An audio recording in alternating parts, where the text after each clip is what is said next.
Avec nous en liaison, c'est Jean Hendrix. Vous avez déclaré hier, il me semble, au journal Le Soir, que l'État est en train de se sucrer sur le dos des ménages. Expliquez-nous ça, Jean Hendrix. Écoutez, ça c'est un peu la ligne éditoriale de mettre des titres accrocheurs. Hein, pour dire vrai, ce n'était pas le titre de mon interview, mais bon, qu'importe.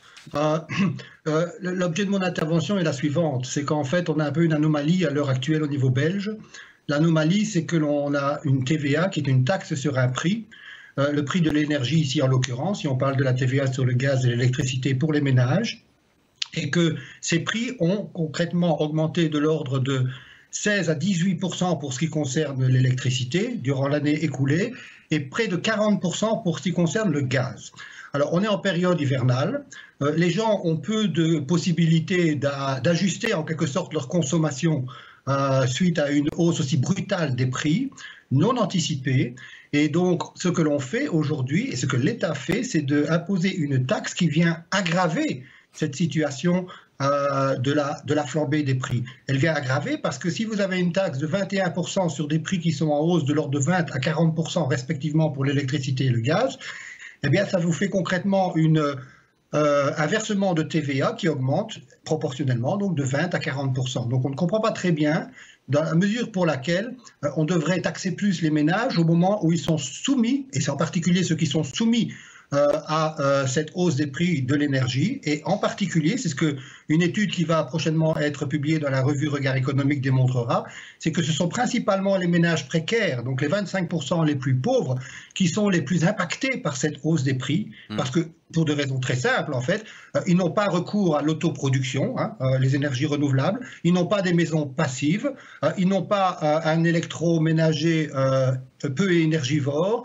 et ils n'ont pas non plus de chaudière qui soit peu énergivore. Donc, en fait, on a véritablement un impact beaucoup plus important sur les ménages à bas revenus, pour qui la facture énergétique pèse 60% en plus proportionnellement à la facture énergétique pour les ménages des catégories de revenus supérieurs. Donc on a là vraiment ici un risque de gilet jaune, c'est comme ça que je l'ai appelé en fait dans l'interview, mais en ce qui concerne l'électricité et le gaz. Et on doit prendre ce risque très au sérieux. On reviendra évidemment sur le risque de nouvelles tensions sociales telles qu'elles se sont déroulées en France, avec notamment les gilets jaunes et la hausse du prix de l'essence à l'époque. Robert Watteneuil, votre avis là-dessus, avant d'évoquer évidemment la déclaration d'Alexandre De Croo cet après-midi à la Chambre? Mais pour renforcer ce qui vient d'être dit, à savoir qu'effectivement ce sont les ménages les plus précaires qui sont les plus victimes de cette hausse des prix, et dire qu'effectivement, moi je trouve que agir sur la TVA, c'est vrai qu'elle a le mérite d'être une mesure simple, facile à mettre en application, et le débat aujourd'hui c'est un peu aussi sur la temporalité, il faut aller vite, parce que c'est maintenant que le problème se pose. On va se poser la question de savoir pourquoi est-ce qu'on l'a pas fait avant. Une solution assez rapide.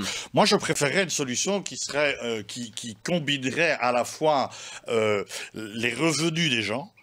Donc reprendre l'idée du chèque que le PS vient de déposer, enfin que Paul Magnette défend, en disant on donne un chèque par rapport aux catégories sociales à laquelle vous appartenez. Lui, il vise la classe moyenne, mais il faudrait quand même faire en sorte qu'on tienne compte aussi de la consommation. Et donc il ne faut pas non plus que ceux qui sont riches, parce qu'ils seraient riches, tout à coup dire ben vous allez continuer à payer plein pot et les autres pas. Donc il faut quand même un peu j'allais dire de justice, mais dans ce cas-là, le mot peut paraître bizarre, mais il faudrait trouver quelque chose dans lequel on combine les deux éléments. Évidemment, ça suppose qu'on mette en place un système un peu compliqué. Là, le problème, c'est qu'aujourd'hui, il y a urgence. Mais si on doit aller dans l'urgence, je préfère l'idée du chèque pour les classes moyennes que, effectivement, la baisse de TVA pour tout le monde. Parce que, comme on l'a dit tout à l'heure, les gens à des très hauts revenus n'ont peut-être pas nécessairement besoin. Il faut se faire juste l'idée, 100 € de consommation d'électricité par mois, vous payez 121 avec la TVA. Si vous en payez 106, ça vous fait 15 € de gagné. À la fin de l'année, 180. Ouais, et ça a un impact évidemment. Ça vous donne l'ordre de grandeur de ce que ça veut dire. Un très grand nombre de ménages. Par rapport belges. aux 200 €, je voulais... Avant de parler des 200 € avec vous, Alexandre Vivier, Jean Hendrix, encore une chose avec vous. Alexandre De Croo, notre Premier ministre, a déclaré cet après-midi à la Chambre que dans ce débat sur la TVA, ces mesures doivent être, je cite, ciblées, temporaires, des mesures dont on mesure l'impact et assurer la durabilité dans les finances publiques. Est-ce que tous ces éléments sont conciliables ? Oui, absolument, parce qu'en fait, c'est un peu le titre accrocheur, je dirais, du journal Le Soir d'aujourd'hui, en fait, sur l'État se sucre sur le dos des ménages. Mais en fait, ce qui se passe, c'est que cette forte hausse des prix, automatiquement, parce que la TVA est proportionnelle au prix, rapporte, si vous voulez, des recettes fiscales supplémentaires à l'État. Et donc, l'idée, c'est qu'une partie de ces recettes peuvent être ristournées aux ménages les plus précaires. Alors, on peut le faire sous forme d'un chèque, c'est vrai que c'est possible, mais on pourrait imaginer une espèce de TVA sociale à 6% pour les bénéficiaires du tarif social. Ils sont clairement identifiés. On a aujourd'hui de l'ordre de 880 000 ménages qui bénéficient du tarif social. On peut aussi faire par des mécanismes de cliquet inversé, comme on l'a fait, j'insiste là-dessus, pour le carburant. On a fait 18 fois un recours à ces cliquets inversés, concrètement parce que la taxe ici, ce sont des accises, vise à compenser le fait que quand le prix du carburant augmente, eh bien, il y a des recettes supplémentaires mécaniques pour l'État. Eh bien, une partie sont ristournées par un ajustement, ce qu'on appelle un effet cliquet inversé, en fait, pour compenser en fait les ménages. Et je trouve un peu curieux que l'on propose cette idée pour les carburants, mais qu'on ne l'envisage pas explicitement pour quelque chose d'aussi essentiel en période hivernale que l'électricité et le gaz. J'insiste, c'est vraiment essentiel. On reviendra ici sur l'aspect politique de ce dossier un tout petit peu plus tard avec vous, Pascal Deluit. Avant ça, très simplement, Alexandre Vivier, la proposition de Paul Magnette sur ce chèque de 200 € pour la classe moyenne, mesure plus juste selon vous que l'ajustement de la TVA de 21,6%? Elle a l'avantage de ses inconvénients et inversement. En fait, effectivement, potentiellement, on peut en faire une mesure plus équitable. Alors, ce qui est très important, c'est la question du ciblage. Parce que les 80 € qui ont précédemment été donnés à certains ménages, ils avaient été attribués à ceux qui bénéficiaient du tarif social. Donc des ménages qui sont déjà identifiés en tant que tels.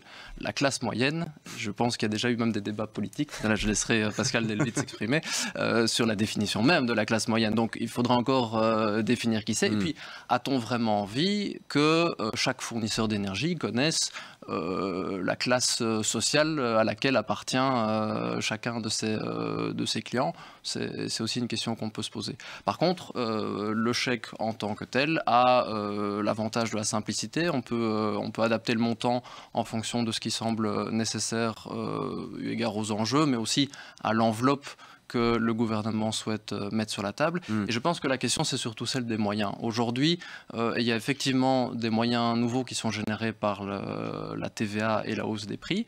Ça crée des revenus potentiels pour l'État. Mais à quoi veut-on allouer ces revenus, plus éventuellement un appoint de crise? À l'automne, ce qui avait été décidé, c'est d'utiliser ce montant pour prolonger l'élargissement du tarif social.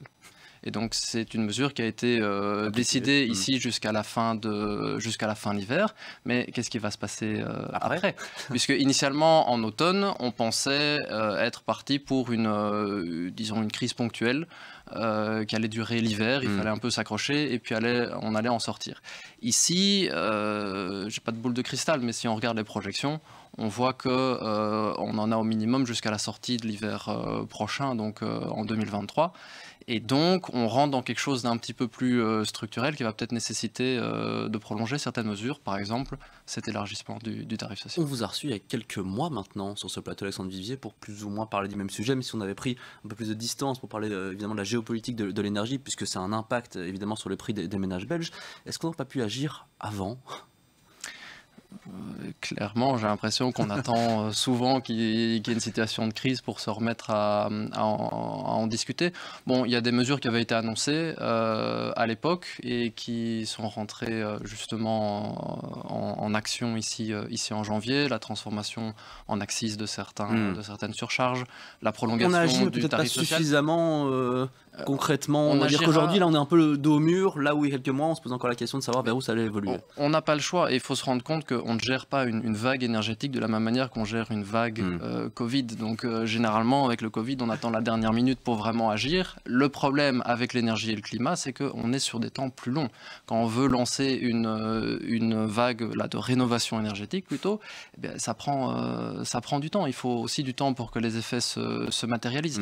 Et donc, c'est un travail de fond qu'il faut faire. Il ne faut certainement pas attendre systématiquement d'avoir une poussée des prix sur les marchés de gros de l'énergie. Du temps et des investissements aussi, évidemment. On va retourner du côté d'Emmanuel Descours en rédaction N24. Manu, on vous écoute pour la déclaration du soir. Oui, car tous les acteurs politiques semblent s'accorder sur le fait d'aider les plus démunis, mais de plus en plus de foyers sont affectés par la hausse des prix de l'énergie. Alors comment décider qui aider et qui ne pas aider finalement? On a posé la question à la ministre Groen de l'énergie, Tine van der Straten. Aider, oui, mais faut-il aider tout le monde? Voici sa réponse. Que nos mesures soient efficaces, c'est ce que le Premier ministre a dit. Donc on a déjà agi pour ceux qui sont le plus vulnérables, ceux qui ont le tarif social. On aide aujourd'hui 1 million de ménages qui sont aujourd'hui protégés contre les hausses de prix. On constate en même temps qu'il y a beaucoup plus de gens qui ont des difficultés. On va aussi aider ces gens. On a toujours dit déjà en octobre qu'il n'y a personne qui peut s'enrichir de cette crise, ni l'État avec quand elle a plus de revenus de la TVA, mais ni des opérateurs sur le marché qui peuvent aussi avoir des bénéfices excédentaires. Ouais, évidemment, Tina van der Straten au micro évidemment d'Hélène 24 cet après-midi pour l'émission Questions au gouvernement. Alexandre Vivier, Ahmed Laouedj a déclaré cet après-midi qu'il n'y a pas de majorité pour cette baisse de TVA pour le moment. En tout cas, je vous ai même pas encore posé la question. Dans votre tête, mis à part les solutions proposées par Jean Hendricks ou celles proposées par nos politiques, est-ce qu'on a oublié quelque chose? Qu'il n'y a pas une solution, peut-être pas miracle, mais une solution qui pourrait nous sortir de ce pétrin, ou en tout cas nous faire avancer? Il n'y a pas de solution miracle, ça c'est certain. Désolé pour l'absence de scoop ici. Par contre, il y a une mesure qui existe déjà, un fonds qui existe déjà, ça s'appelle le Fonds Gaz-Électricité. C'est un fonds qui octroie des moyens au CPS pour accompagner justement les ménages qui font face à des difficultés avec leur facture d'énergie. Et pas nécessairement les catégories qui se tournent habituellement vers le CPS, vraiment n'importe quel ménage belge qui fait face à une difficulté avec sa facture d'énergie. Le problème de ce fonds, c'est qu'il est sous-financé depuis des années. Mon cabinet a travaillé il y a 2-3 ans avec la plateforme de lutte contre la précarité énergétique et on avait estimé le besoin additionnel de financement à une trentaine de millions d'euros par an.